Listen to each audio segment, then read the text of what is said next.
entonces vemos que dice que el sumo sacerdote le preguntó a Jesús acerca de sus discípulos y su doctrina. Él quería que Jesús explicara, que Jesús diera explicaciones y se defendiera. Pero Jesús entendía una cosa. Jesús entendía que él estaba en un momento de prueba. Él estaba en un momento difícil y él entendía que toda palabra podía ser usada en su contra. Él entendía que era de balde defenderse y tratar de explicar.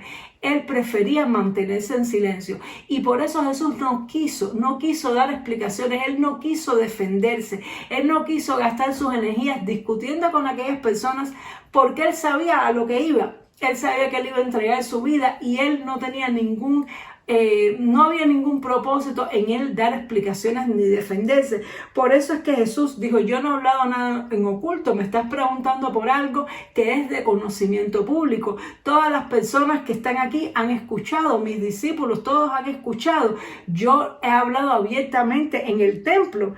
Dice, pregúntale a ellos. En otras palabras, Jesús dijo, pregúntale a los testigos, ¿por qué me preguntas a mí? Él no quería defenderse, él no quería dar explicaciones. Sin embargo, vemos que uno de los alguaciles, uno de los seguidores, de los escoltas de este sumo sacerdote, interpretó esta negativa de Jesús de responder a lo que le estaba pidiendo el sacerdote, lo interpretó como una falta de respeto y le dio una bofetada a Jesús. Y le dijo, así respondes al sacerdote, es decir, que ellos esperaban de que Jesús le rindiera pleitesía a los sacerdotes, de que Jesús hiciera lo que ellos decían, pero Jesús sabía las intenciones que había en su corazón, por lo tanto se negó a hablar, se negó a responder. En realidad él no le faltó el respeto, simplemente se negó a obedecer lo que le estaban diciendo que hiciera. Y por eso fue golpeado. Y esto nos enseña acerca del tema de la sujeción y la obediencia. Muchas veces las personas confundimos estos dos conceptos.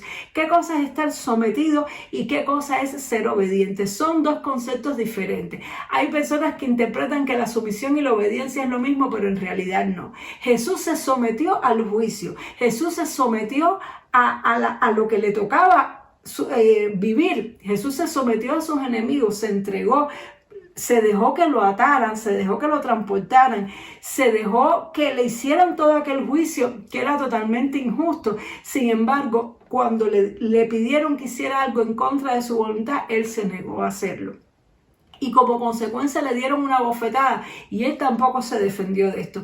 Y esto también fue muy parecido a lo que hicieron los discípulos ya luego que Jesús resucitó, cuando ellos predicaban el evangelio, que los tomaban presos y los intimaban y le decían, en ninguna manera hablen más de este nombre, y les daban latigazos. Ellos se dejaban apresar, se dejaban dar de latigazos, se dejaban que le hicieran todo eso, es decir, se sometían a la autoridad. Sin embargo, cuando le decían que no hablaran más, ellos decían, de ninguna manera podemos dejar de decir lo que hemos visto y lo que hemos oído. Y eso nos enseña de que Dios nos ha dado a nosotros libre albedrío y nos ha dado la posibilidad de escoger a quién obedecemos. Nosotros podemos someternos bajo la autoridad, pero eso no significa que tengamos que hacer todo lo que una autoridad nos está mandando a hacer, porque en ocasiones entendemos que lo que nos están mandando a hacer no es correcto. Y cuando lo que nos están mandando a hacer no es correcto, nosotros podemos desobedecer la autoridad, aunque la sujeción a lo que nos lleva es a llevar las consecuencias.